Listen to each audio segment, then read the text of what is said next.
hatiku. Hanya Engkau di hidupku, Yesusku, Kau terindah. Selamanya ku menyembahmu, ku membawa hidupku. Inilah persembahanku untuk Yesusku yang terindah. Selamanya ku menyembahmu, untuk Yesusku yang terindah. Selamanya ku menyembahmu, untuk Yesusku yang terindah.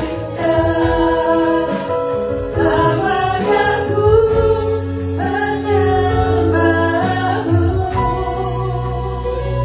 Yesus. Berikan tepuk tangan. Terima kasih Tuhan Yesus buat penyertaan-Mu Tuhan, hingga kami boleh ada di tempat ini. Saat ini kami boleh memuji dan memuliakan nama-Mu. Biar puji-pujian kami ini Tuhan boleh menyenangkan hati-Mu Tuhan. Terima kasih Roh Kudus datang ke tempat ini, jamah setiap kami. Di dalam nama Tuhan Yesus kami berdoa. Haleluya. Amin. Mari kita semua bersuka cita di tempat ini. Sama-sama kita mau bangkit berdiri, kita mau memuji nama Tuhan. Bawa senang hati memuji namanya. Biar langit dan bumi memuji-muji nama Tuhan.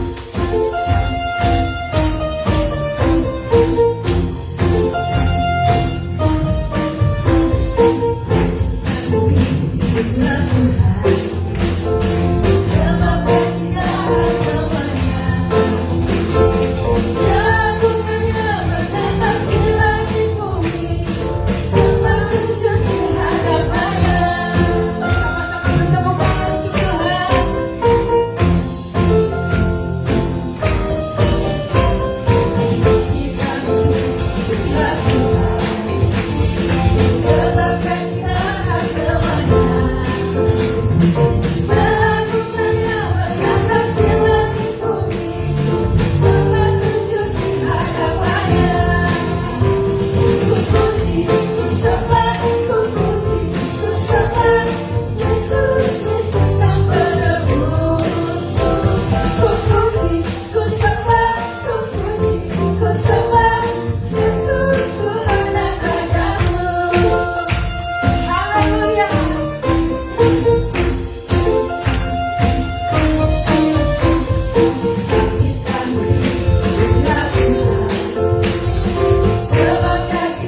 setiap kita. Amin.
Mengucap syukur kita punya Tuhan yang luar biasa hebat, yang sanggup memulihkan kita, yang sanggup mengasihi kita dengan utuh.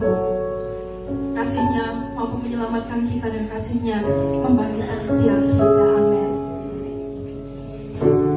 Mari sama-sama kita mau lebih dalam lagi merasakan kasihnya Tuhan. Belum pernah ada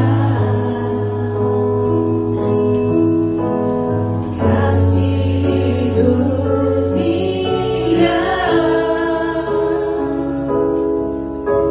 sanggup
Sebentar Tuhan kami mau mendengarkan firman-Mu Tuhan. Biar Engkau Tuhan yang mengurapi setiap kami, Engkau mengurapi hamba-Mu Tuhan, dan memberikan hikmat marifat daripada-Mu Tuhan. Biar firman-Mu Tuhan yang disampaikan Tuhan boleh meremah dalam setiap hati kami. Terima kasih Tuhan Yesus yang baik. Di dalam nama Tuhan Yesus, amin. Amin. Sebelum saudara duduk, kasih salam minimal 2 orang. Katakan Tuhan Yesus mengasihimu. Ya. Kasih senyuman ya, jangan dicemberutin. Silakan duduk. Ya. Shalom semuanya. Shalom. Ya boleh duduk. Semangat ya hari ini ya. Kita udah pakai pink nih. Walaupun di luar tadi sempat hujan pagi ya. Saya pagi hujan gitu, tapi tetap bersyukur. Begitu menjelang udah jam 6 lewat ya, hujannya berhenti ya. Tuhan Yesus baik ya. Karena biasanya kalau yang tua-tua, tapi di sini ya ada semangat nih ya. Yang tua-tua so gini, kalau hujan nggak datang katanya, takut kehujanan. Tapi puji Tuhan, hari ini jemaat semua bersuka cita ya. Oke, siap terima berkat Tuhan ya. Biar kita mau konsentrasi terhadap firman Tuhan ya. Sungguh kasih Tuhan itu luar biasa. Siapa yang mengakui bahwa kasih Tuhan itu sungguh luar biasa ya. Amin. Pagi hari ini kita ada di sini juga karena anugerah Tuhan ya. Selamat pagi Tante ya. Puji Tuhan, saya senang kalau misalnya Tante juga bisa hadir di sini ya. Kalau tiap hari Minggu. Jadi semangat nih sama yang udah usia lanjut. Tante Wawa, terus siapa lagi ya. Ya Om Teddy. Nggak sadar Om Teddy itu juga udah lanjut usia tapi masih gagah ya. Ya. Jadi yang muda-muda apalagi nggak boleh kalah ya. Untuk kita beribadah kepada Tuhan. Pagi hari ini saya mau menyampaikan firman Tuhan mengenai kasih yang membangkitkan. Ya, love that revives, apa bacanya ya? Jadi kasih yang membangkitkan. Ya. Tiap orang pasti senang kalau dikasih sesuatu. Tiap orang senang kalau merasa dikasih, betul ya. Kalau disayang pasti seneng dong ya. Nah minggu depan tuh ada momen Valentine ya. Kalau Februari ini pasti orang-orang ingetnya apa? Valentine. Walaupun di beberapa hari setelahnya kita Imlekan juga ya. Udah mau Imlek nih. Nah tapi hari minggu depan ini ada momen Valentine, hari kasih sayang. Bukan hanya orang yang pacaran aja yang menunggu momen ini, tetapi mungkin ada sebagian orang memanfaatkan momen ini untuk bisa memberikan sesuatu untuk orang yang dikasihnya, menyatakan kasih dengan berbagi kasih. Siapa di sini kalau yang momen Valentine bukan yang pacaran aja ya, tapi di keluarga gitu suka kasih kejutan? Ada? Bapak Gembala ada? Misalnya ngasih coklat sama pasangan ya, atau istri masakin sesuatu, walaupun misalnya tiap hari juga masakin, tapi misalnya kalau pas momen Valentine ada yang berbeda. Misalnya ada candlelight dinner, nyiapin makan di rada, asik, siapin ya. Mungkin makanannya nggak usah yang mahal-mahal, tapi biar momen hari kasih sayang ini menjadi satu momen yang nggak terlupakan. Apalagi kalau sekarang momen-momen yang khusus itu sering atau bisa diabadikan di media sosial, gitu kan ya. Tetapi saudara, bukan hanya celebrate itu aja, tapi kasih sayang itu biarlah selalu ada dalam kehidupan kita. Karena tadi pujian juga ya, sepanjang pujian kita diingatkan akan kasih Tuhan Yesus buat kehidupan kita. Jadi jauh sebelum hari raya kasih sayang ini, kasih yang terbesar sudah diberikan kepada umat manusia yang sudah terjadi pada saat Tuhan Yesus disalib. Itu adalah momen kasih terbesar ya. Kalau momen yang Valentine kan bahagia-bahagia ya, semua senang-senang, nggak ada yang sedih-sedih gitu ya. Mungkin di situ kalau yang ada yang naksir cowok, yang naksir cewek, dipakai kesempatannya untuk nembak katanya gitu ya. Tapi waktu kasih terbesar dinyatakan, ya, sejarah di dalam dunia ini menyatakan kasih terbesar itu adalah pada saat Tuhan Yesus disalib. Momennya bukan momen bahagia kan, malah sedih, ya. Murid-muridnya kehilangan Tuhan Yesus, ibunya juga kehilangan anaknya yang dikasihi gitu waktu hidup di dalam dunia ini gitu. Tapi itu merupakan sejarah terbesar bahwa kasih terbesar pernah dinyatakan untuk seluruh umat manusia. Di dalam Yohanes 3 ayat 16, ya, dikatakan, kita baca sama-sama, 1, 2, 3. Karena begitu besar kasih Allah akan dunia ini, sehingga ia telah mengaruniakan anaknya yang tunggal, supaya setiap orang yang percaya kepadanya tidak binasa, melainkan beroleh hidup yang kekal. Itulah kasih Allah, ya, kasih Tuhan untuk dunia ini, semua orang.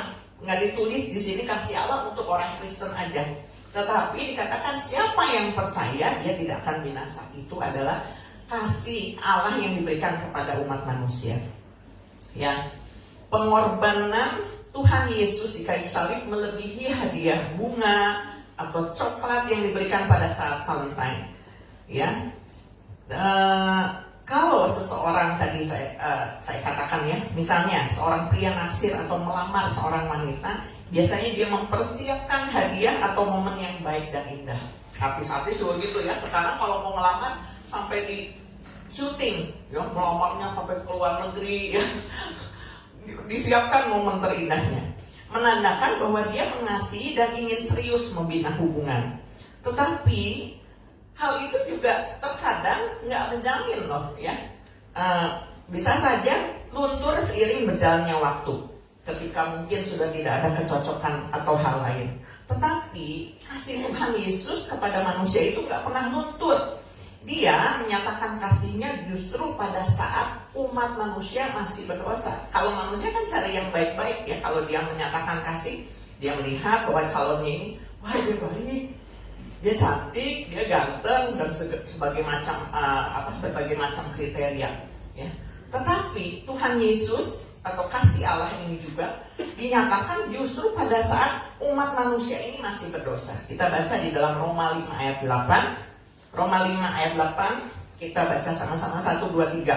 Akan tetapi Allah menunjukkan kasih-Nya kepada kita oleh karena Kristus telah mati untuk kita ketika kita masih berdosa.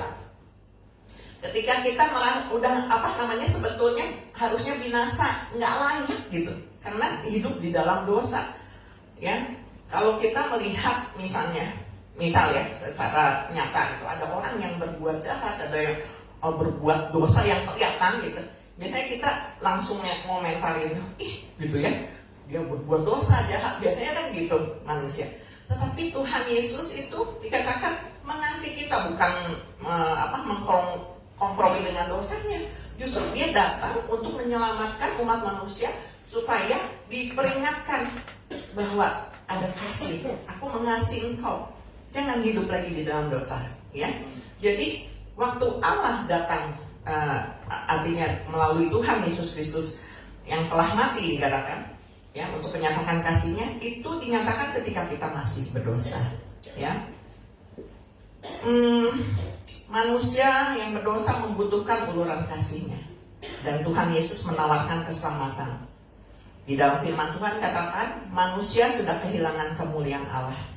Nah, kenapa manusia menyadari dirinya juga berdosa? Sebagian besar orang yang beragama, ya, mereka juga mencari, pengen berkenan di hadapan Allah, di hadapan Tuhan. Oleh sebab itu manusia berusaha untuk berbuat baik agar dirinya selamat, dan dengan harapan perbuatan baiknya mengantar mereka ke surga. Atau sebagian lagi manusia ada yang pasrah menerima takdir. Sebagai manusia yang terjerat dosa, malah mereka secara sadar menerima kalau mereka harus masuk neraka. Ada yang gitu, udah pasrah, saya mah udah gak ada harapan lagi, gitu ya. Nah itu manusia, saudara, tidak bisa menyelamatkan dirinya sendiri walaupun dengan perbuatan baiknya. Tetapi, ya, bukan berarti kita lantas udah dia berbuat seenaknya, enggak. Tetapi karena kasih Tuhan Yesus itu dinyatakan dalam kehidupan kita, kita menerima Tuhan Yesus, yang percaya kepada Tuhan Yesus, dia meninggalkan dosanya, dia tidak berbuat jahat lagi, tetapi dia malah berbuat baik, bukan karena ingin masuk surganya, tetapi karena ucapan syukurnya atas kasih Tuhan Yesus dalam kehidupan kita. Amin. Ya. Tuhan Yesus datang untuk memberikan kasih-Nya yang membangkitkan mereka dari kematian kekal. Ya. Jadi yang utama itu kita diselamatkan supaya setelah kehidupan kita di dalam dunia ini, karena kita tahu kita hidup dalam darah dan daging, nggak bisa selama-lamanya hidup di dalam dunia ini. Ya, sekarang banyak juga yang meninggal umurnya masih muda-muda. Bulan Januari, bulan Februari, kemarin banyak yang meninggal gitu ya. Maksudnya yang ada di circumstances saya, yang saya tahu, kenal gitu ya. Banyak yang pulang kan gitu. Ya. Dan umurnya bukan yang tua-tua, tapi kalaupun yang bisa panjang umur, ada yang kemarin 100 tahun lebih gitu, itu dikasih kesempatan untuk hidup lebih lama. Toh akhirnya secara jasmani suatu saat akan meninggalkan dunia ini. Tetapi kasih Tuhan Yesus itu akan membangkitkan mereka dari kematian kekal. Artinya setiap orang yang percaya kepada Tuhan Yesus memiliki jaminan untuk masuk ke dalam kehidupan kekal di surga. Amin, ada amin ya. Hal itulah seharusnya yang membangkitkan iman kita untuk terus hidup di dalam kasih Tuhan dan membagikannya kepada mereka yang belum percaya atau belum mengenalnya, sambil kita sendiri memacu diri kita untuk semakin lebih dekat sama Tuhan, semakin mengasihi Tuhan. Nah, ada satu kisah di dalam firman-Nya tentang kasih Tuhan. Mungkin saudara ingat kisah tentang Lazarus yang dibangkitkan dari kematian. Ya, di situ ada makna rohani. Saya nggak baca semuanya, tetapi saya akan baca beberapa ayatnya sambil nanti kita juga men-sharingkan wujud kasih yang membangkitkan itu seperti apa, yang bisa kita terima ya dalam kehidupan kita sebagai orang percaya, bahkan kita bisa bagikan kepada yang lain. Di dalam Yohanes 11 ayat 5, Yohanes 11 ayat 5, di situ ya tertulis, Yesus memang mengasihi Marta dan kakaknya dan Lazarus. Jadi ada satu keluarga, di situ tinggal Marta, Maria, dan Lazarus. Dan dinyatakan di ayat 5 ini, Yesus mengasihi Marta, kakaknya, dan Lazarus. Yesus mengasihi umat manusia. Yesus mengasihi kita semua yang di sini. Amin. Kemudian singkat cerita dikatakan waktu itu Lazarus sakit dan akhirnya meninggal, mati dikatakan. Akhirnya dikubur. Tetapi Tuhan Yesus belum datang ke kampung itu pada saat Lazarus itu meninggal. Kemudian ayat 32 saya akan loncat. Yohanes 11 ayat 32 dan seterusnya. Setibanya Maria di tempat Yesus berada dan melihat dia, maksudnya Maria melihat Tuhan Yesus, tersungkurlah ia di depan kakinya dan berkata kepadanya, Tuhan, sekiranya Engkau ada di sini, saudaraku pasti tidak mati. Ketika Yesus melihat Maria menangis dan juga orang-orang Yahudi yang datang bersama-sama dia, maka masyulah hatinya. Ia sangat terharu dan berkata, di manakah dia kamu baringkan? Jawab mereka, Tuhan, marilah dan lihatlah. Maka menangislah Yesus. Kata orang-orang Yahudi, lihatlah betapa kasihnya kepadanya. Yang terjadi di dalam kisah ini adalah kematian secara jasmani, yang kita juga mungkin lagi dalam antrian kita akan mengalami. Tetapi ada juga mengandung arti rohani, bahwa kematian memang selalu menimbulkan kesedihan, kepedihan. Kematian jasmani aja membuat sedih, apalagi kematian secara rohani. Ya, karena kalau kita mati secara rohani, kita tidak punya lagi kepekaan ya terhadap kasih Tuhan. Bahaya itu. Oleh sebab itu, biarlah kita setiap orang yang percaya harus semakin diasah kepekaan kita, iman kita untuk semakin mengasihi Tuhan. Orang yang mati secara rohani tidak ada lagi pengharapan, tidak ada lagi semangat untuk hidup. Kalaupun hidup rasanya seperti sudah mati. Oleh sebab itu manusia butuh kasih siapapun. Cuma kasih manusia sendiri terbatas dan kadang bisa salah waktu prakteknya. Ya. Karena kan kasih macam-macam nih, ada kasih agape, kasih eros, kasih filia, katanya kasih persahabatan, kasih eros, yang pacaran. Tapi kalau misalnya salah diterapkan, itu juga bahaya kan. Tetapi ini berbicara tentang kasih agape, kasih kekal, kasih Allah ya. Ungkapan Maria pada waktu Yesus datang ke rumahnya menyatakan betapa dia butuh kehadiran Tuhan. Tadi ada dikatakan, sekiranya engkau hadir, saudaraku tidak akan mati. Itu yang dikatakan Maria. Ketika Yesus hadir di dalam kehidupan kita, kebangkitan itu terjadi. Ya. Jadi pastikan Yesus itu selalu hadir di dalam kehidupan kita. Amin. Menjadi prioritas utama di dalam kehidupan orang percaya. Hadir di dalam keluarga kita, hadir di dalam lingkungan kita. Kita yang terus membawa nama Tuhan Yesus. Dan ketika kebangkitan itu terjadi, pasti akan terjadi pemulihan. Karena seseorang yang mati secara rohani, dia nggak bisa berbuat apa-apa. Dia butuh pertolongan, saudara. Tetapi ketika Tuhan Yesus hadir, dia memberikan pertolongan. Jadi kalau kita bisa mengasihi, itu bukan karena kuat gagah kita, bukan karena kita romantis nih, ya. Pasanganku romantis, Bapak Gembala tuh romantis.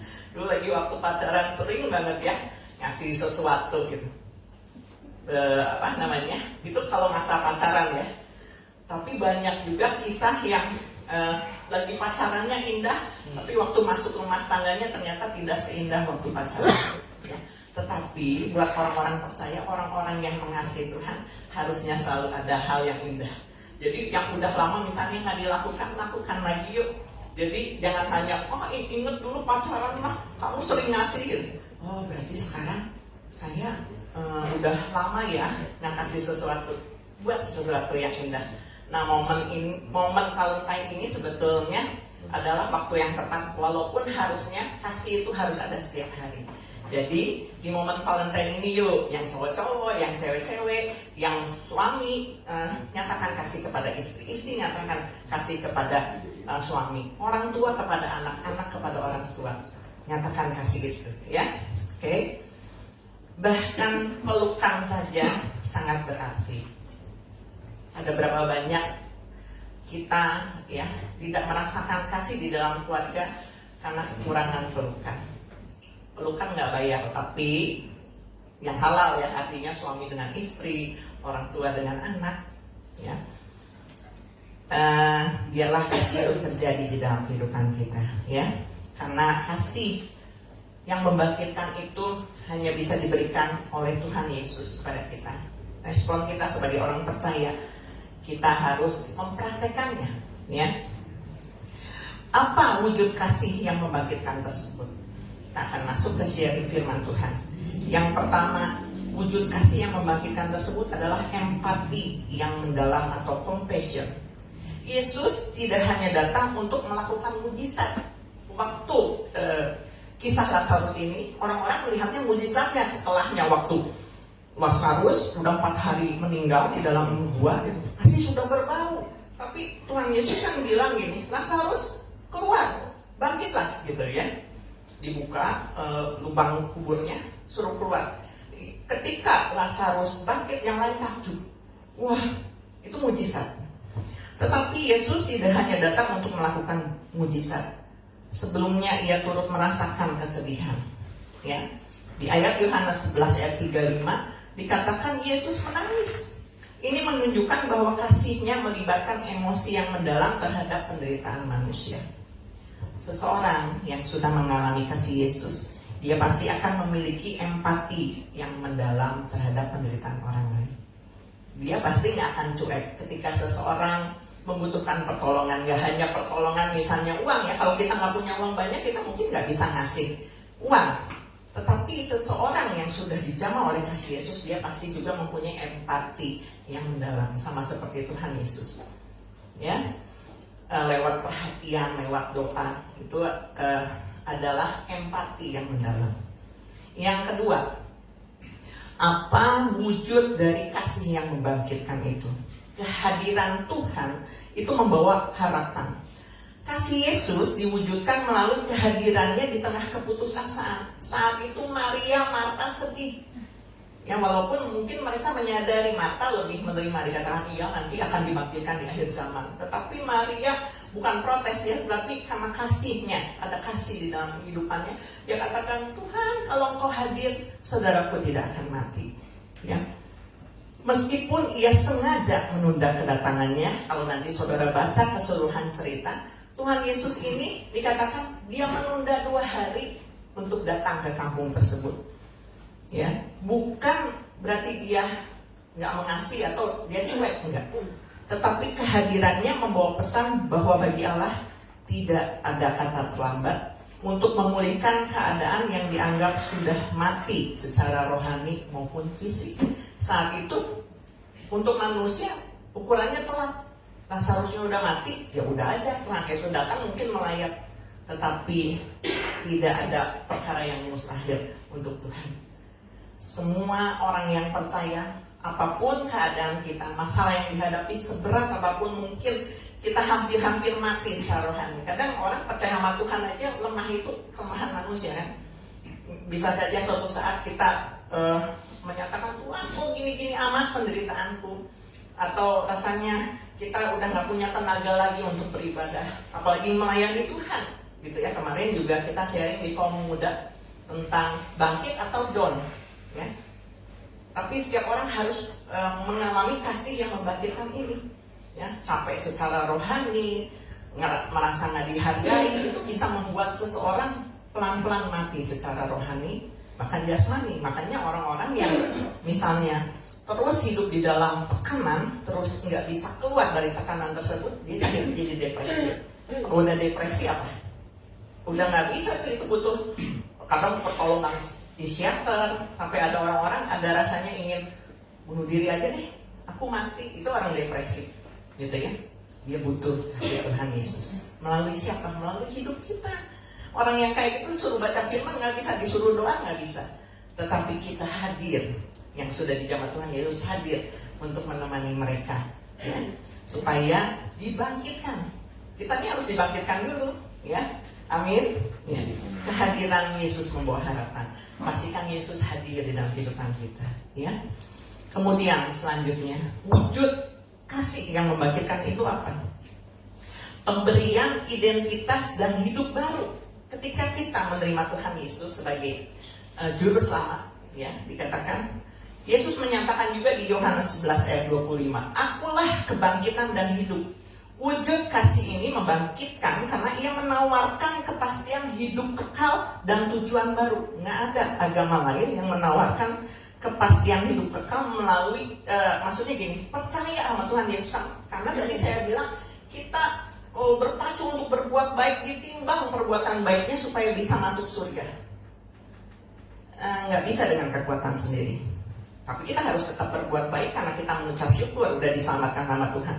Tetapi keselamatan itu diperoleh ketika kita percaya kepada Tuhan Yesus. Ya. Wujud kasih ini membangkitkan sekali lagi karena ia menawarkan, Yesus menawarkan kepastian hidup kekal dan tujuan baru. Mengalihkan fokus kita dari kematian. Kematian ini bisa karena masalah, ya, problema kehidupan, kepada pribadinya sebagai sumber kehidupan. Ya. Masalah akan terus ada, orang percaya aja ada tantangan dan masalah. Ya. Tetapi saya pun terus belajar, ternyata tantangan itu bukan berarti Tuhan Yesus gak sayang sama kita. Tetapi tantangan itu akan membawa kita naik lebih lagi, menjadi lebih kuat, dan dipersiapkan Tuhan untuk dipakai jadi berkatnya. Ya. Tuhan mau kita ini bisa fokus bukan kepada masalahnya, tapi dialihkan fokusnya dari kematian kepada pribadinya sebagai sumber kehidupan. Oleh sebab itu kehadiran Tuhan Yesus di tengah keluarga Lazarus tadi, supaya orang-orang melihat. Tadi kan orang-orang yang di situ juga melihat ya, memang takjub sama mujizatnya. Tetapi akhir kata mereka dikatakannya, wah betapa kasihnya ya Tuhan Yesus ini kepada mereka. Itulah Tuhan mengasihi kita, memberikan identitas baru, hidup baru kepada kita semua. Jadi jangan hidup di hidup yang lama kita, tapi kita sudah diberikan identitas baru untuk hidup baru di dalam Tuhan Yesus. Amin. Ya. Kemudian selanjutnya, wujud dari kasih yang membangkitkan itu seperti apa? Pemulihan melalui komunitas. Setelah Lazarus keluar dari kubur, Yesus berkata, Bukalah kain-kain itu dan biarkan ia pergi. Itu tertulis dalam Yohanes 11 ayat 44 bagian B.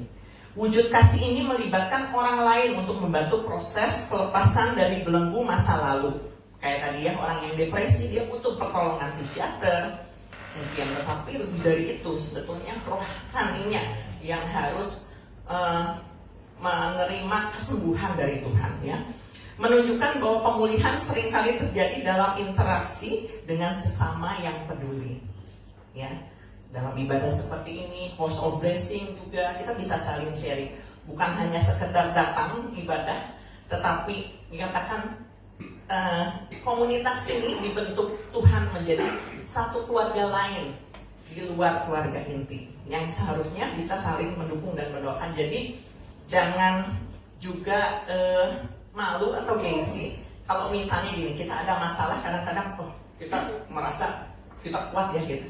Jangan malu untuk misalnya aku tuh lagi lemah ya hari ini. Justru kita saling mendoakan. Saya senang ya, saya pun kan manusia ya, walaupun hamba Tuhan ini merasa lemah. Karena kalau lagi ngobrol sama orang gitu, terus dia punya pengalaman yang maksudnya lagi saya juga mengalami gitu, saya dapat kekuatan gitu ya. Jadi saling sharing gitu. Nah saya juga senang kalau jemaat juga bisa terbuka dalam arti gini, kalau misalnya Pak Gem, saya mau didoakan, lebih senang gitu kalau ada respon dari jemaat seperti itu. Jadi jangan malu kalau kita lagi ada masalah, yuk datang. Kita lagi, maksudnya menunggunya gini, kalau lagi ada sharing-sharing mau berdoa, didoakan nggak apa-apa. Tetapi harapan saya sih semuanya bahagia, semuanya bisa bukan lepas dari masalah, bisa mengatasi masalah itu bersama dengan Tuhan Yesus. Bahkan kita terbantu dengan jemaat-jemaat yang ada di sini menjadi saluran kasihnya, ya, bukan lagi terhalang dengan problema-problema yang ada, tetapi menjadi jemaat-jemaat yang kuat, bahkan menyebarkan kasih. Jadi, ya, pulang ibadah, habis kebaktian ini di luar, saudara-saudara semua akan menjadi alat-alat Tuhan untuk menyatakan kasih yang membangkitkan itu buat yang lain, ya. Amin. Kemudian yang terakhir ya, wujud kasih yang membangkitkan itu adalah ketaatan kepada kehendak Bapa. Kasih Yesus dalam membangkitkan Lazarus bertujuan untuk menyatakan kemuliaan Allah. Makanya dia tadi sengaja menunda itu supaya orang melihat bahwa itu bukan karena perbuatan manusia, tetapi menyatakan kemuliaan Allah. Yohanes 11 ayat 40. Ia mengajarkan bahwa kasih yang sejati selalu mengarahkan kita kembali kepada Tuhan sebagai sumber kekuatan tertinggi. Ya, Yohanes 11 ayat 40 dikatakan, bukankah sudah kukatakan kepadamu, jikalau engkau percaya, engkau akan melihat kemuliaan Allah. Jadi manusia diarahkan untuk percaya sepenuhnya kepada Tuhan. Ketika percaya dengan sungguh-sungguh, dia akan bukan hanya melihat tapi mengalami kemuliaan Tuhan. Ya. Kata penutup, kasih yang membangkitkan ini memberikan pesan bahwa saat kita merasa mati secara rohani, Tuhan memahami rasa sakit kita. Dia selalu ada hadir di samping kita dan memiliki kuasa untuk memulihkan kehidupan kita kembali. Amin. Ya. Jadi jangan mati secara rohani, tetap hidup ya dalam kasih yang membangkitkan itu selama kita hidup di dalam dunia ini. Amin. Jadilah pembawa atau penyebar kasih Tuhan Yesus. Saya undang para tim untuk maju ke depan. Kita bersyukur kalau pada pagi hari ini Bapak Ibu, saudara-saudari masih bisa datang ke tempat ini karena kasih Tuhan. Tapi ada berapa banyak juga di antara jemaat kita yang mungkin tidak bisa datang ke tempat ini karena keterbatasan fisiknya, tidak bisa berjalan, tetapi saya percaya saat ini pun mengikuti ibadah. Ya. Saya juga salut dengan Ibu gue, ya, karena di sini jemaatnya nggak terlalu banyak, jadi itulah ya keuntungannya. Bapak gembala sama Ibu gembalanya hafal jemaatnya. Kalau udah ribuan mungkin susah ngafalinnya ya, gitu ya. Tetapi Ibu gue ini tiap minggu rajin, pasti hadir di sini. Ya. Dan saya percaya bahwa kesetiaan yang dilakukan kita dalam ibadah bukan karena kitanya ya, tetapi karena wujud kasih kita kepada Tuhan, itu itu akan menghasilkan pemulihan, akan menghasilkan kesembuhan, terutama secara rohani kita. Walaupun mungkin masalah belum beres, kita masih merasakan sakit, kita belum menemui solusi, tapi kita percaya ketika kita terus mengalami kasih yang membangkitkan itu, membuat kita semangat untuk menjalani kehidupan ini, membawakan berkat ini kepada yang lain, dan lebih banyak lagi orang-orang yang disembuhkan, kita pun juga akan terus dipulihkan. Amin. Kita mau bersyukur kepada Tuhan. Kita mengangkat pujian ini sambil kita merenungkan kasih Tuhan yang begitu luar biasa dalam kehidupan kita. Lebih dari yang telah kuminta, lebih dari yang telah kupikirkan, semuanya Engkau sediakan dalam hidupku.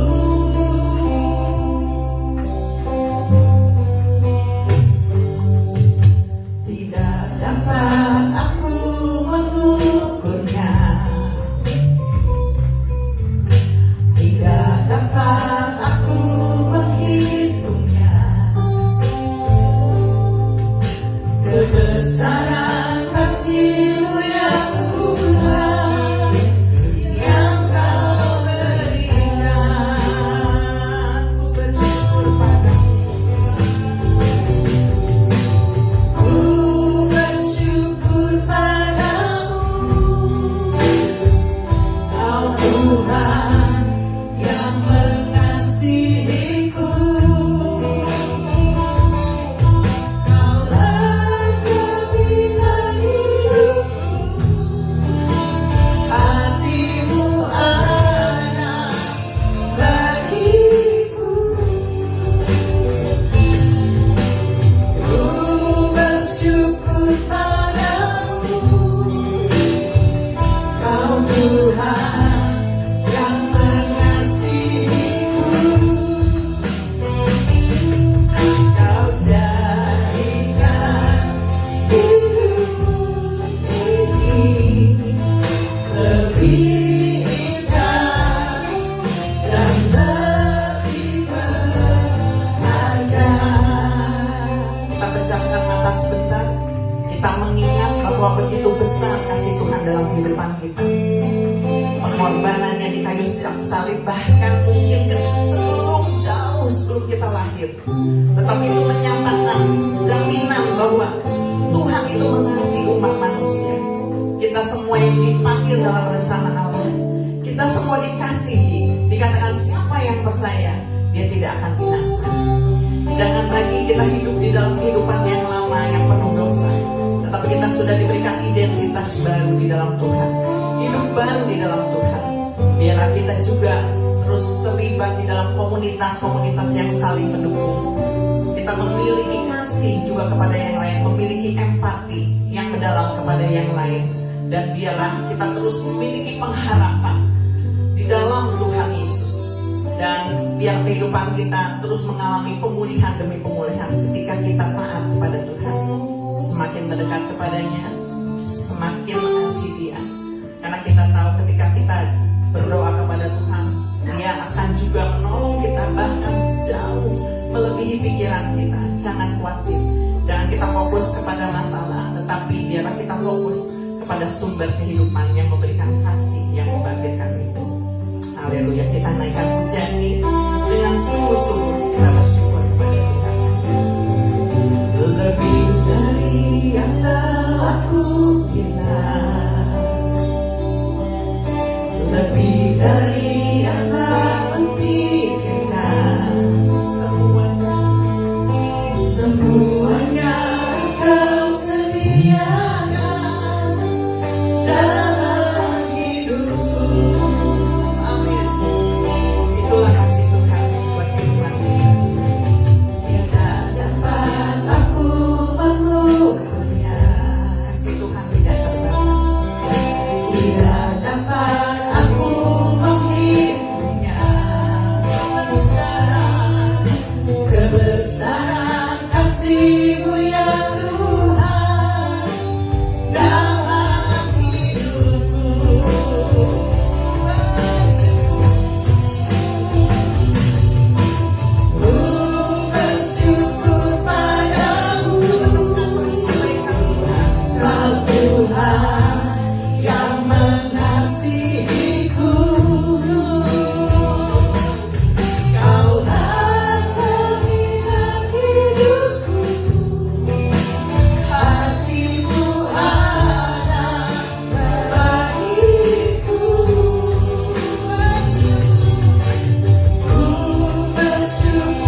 walaupun kita pernah jatuh, walaupun pernah kita gagal, tetapi Dia tidak membuang kita. Dia melayani kita, Dia mengasihi kita. Tidak ada kata dilanggar untuk berubah.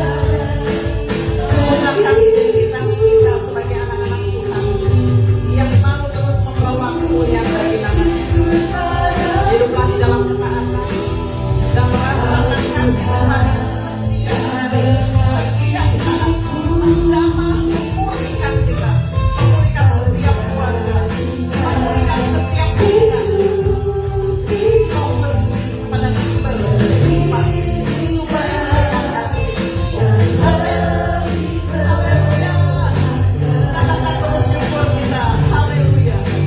Ku bersyukur padamu Yesus, Kau Tuhan yang mengasihi. Terima kasih Tuhan. Kaulah jaminan hidupku. Hatiku rasa bagiku. Bersyukur padamu. Terima kasih Kau Tuhan. Kau mengasihi, Kau mengasihiku. Kau jadikan hidup ini lebih indah dan lebih berharga. Kau jadikan hidup ini lebih indah, lebih indah, berharga, Kau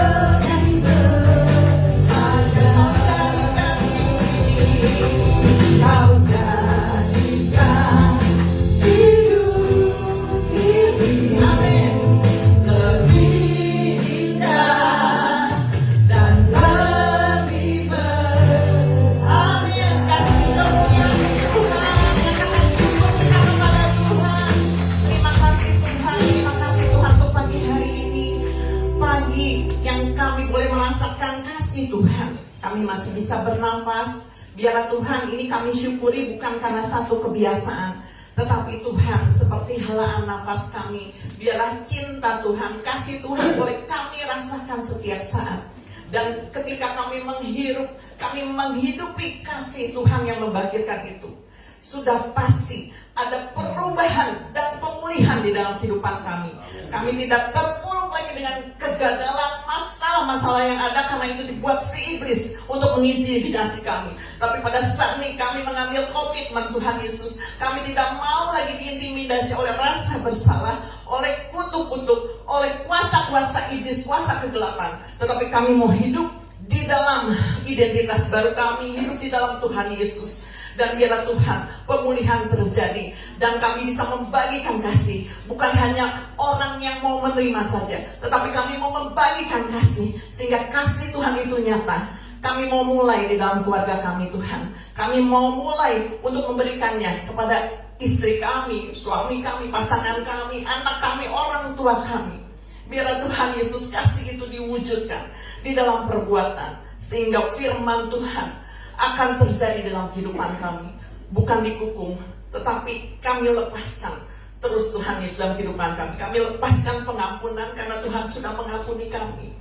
Kami lepaskan juga Tuhan Yesus rasa sakit kami ini Tuhan Yesus. Apa yang sudah kami alami di masa lalu, biarlah itu tidak mengikat kami lagi, tetapi pikiran dan hati kami dibaharui oleh firman Tuhan, sehingga yang kami lakukan adalah kebenaran firman Tuhan.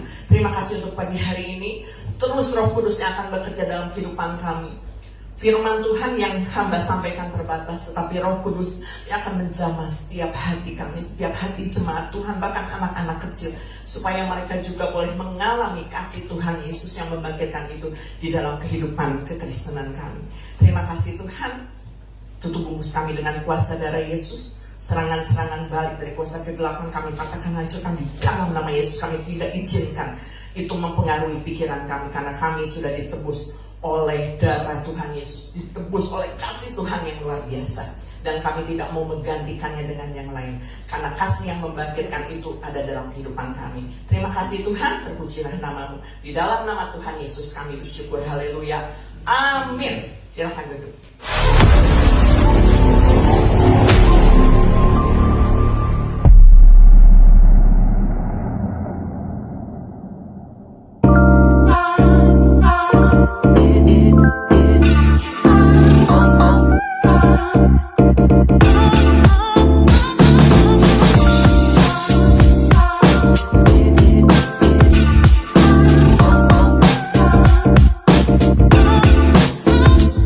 Good morning GBS Kalvari Sukabumi, welcome home.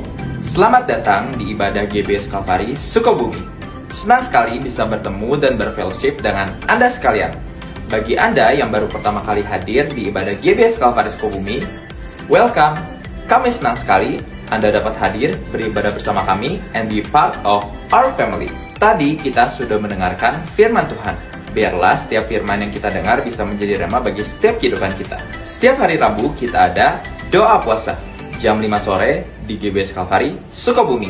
Jangan sampai lewatkan doa puasa ini agar kita bisa terus menjadi penopang bagi gereja GBS Kalvari Sukabumi. Lalu hari Kamis besok akan ada House of Blessing edisi Worship Night di GBS Kalvari Sukabumi jam 5:30 sore. So, make sure bagi Anda yang mau join berkumpul bersama kami untuk menyenangkan hati Tuhan Yesus. Hadir tepat waktu ya. Bagi para kaum wanita, hari Jumat depan akan ada Calvary Woman jam 5 sore di GBS Kalvari Sukabumi. Yuk mari berkumpul untuk menjadi wanita-wanita yang teguh karena penyertaan daripada Tuhan Yesus. Dan untuk para teenagers, youth, college, and young adult, hari Sabtu depan kita ada Calvary Youth Special Valentine's Day jam 4 sore di GBS Kalvari Sukabumi. And trust me guys, it's gonna be so much fun. So, stay tuned. Kita juga punya program spesial loh, yaitu WFH alias Worship from Home setiap hari Senin sampai Jumat jam 4 subuh via Google Meet. Yuk mari kita ikuti WFH ini agar kita bisa terus menjadi pendoa-pendoa sebagai penopang bagi gereja GBS Kalvari Sukabumi. Setiap hari Minggu kita ada ibadah raya jam 8 pagi di GBS Kalvari Sukabumi lantai 1 dan lantai 2. Dan juga Calvary Kids di lantai 3. Yang tentunya kita akan berkumpul untuk memuji Tuhan dan mendengarkan firman-Nya. So, I see you guys there. 2 Korintus 9 ayat 7 berkata, hendaklah masing-masing memberikan menurut kerelaan hatinya. Jangan dengan sedih hati atau karena paksaan, sebab Allah mengasihi orang yang memberi dengan sukacita. Bukan tentang seberapa besar pemberian itu, melainkan seberapa besar hati yang memberikannya. Bagi Anda yang ingin memberikan persembahan atau persepuluhan untuk Tuhan melalui gereja GBS Kalvari Sukabumi, Anda dapat scan QR berikut.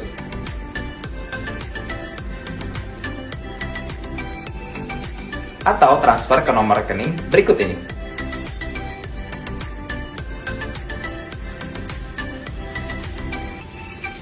Atau dapat memberikannya secara langsung melalui kantong persembahan yang akan diedarkan. Follow Instagram @GBS Kalvari Sukabumi untuk mengetahui lebih banyak kegiatan yang ada di gereja kami. Jangan lewatkan kesempatan kita untuk tumbuh dalam iman dan komunitas. Ingat, bersama Kristus kita lebih kuat. That's all for today. Thank you for watching What's on GBS Kalvari Sukabumi this week. Have an amazing Sunday and Jesus bless you.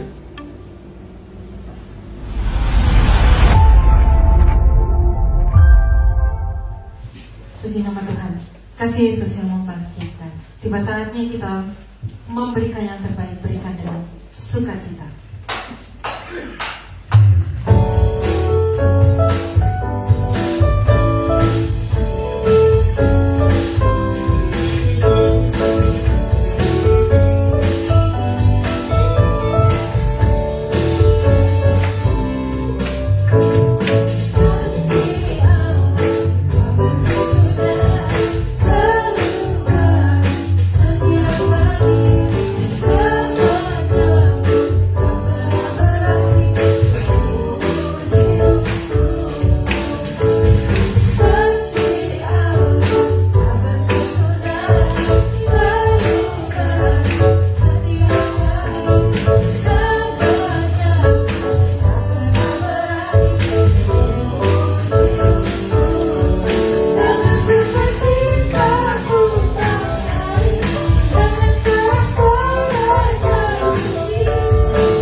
Biarlah Tuhan Yesus seperti firman-Mu katakan pada pagi hari ini, biar kami selalu merasakan kehadiran Tuhan.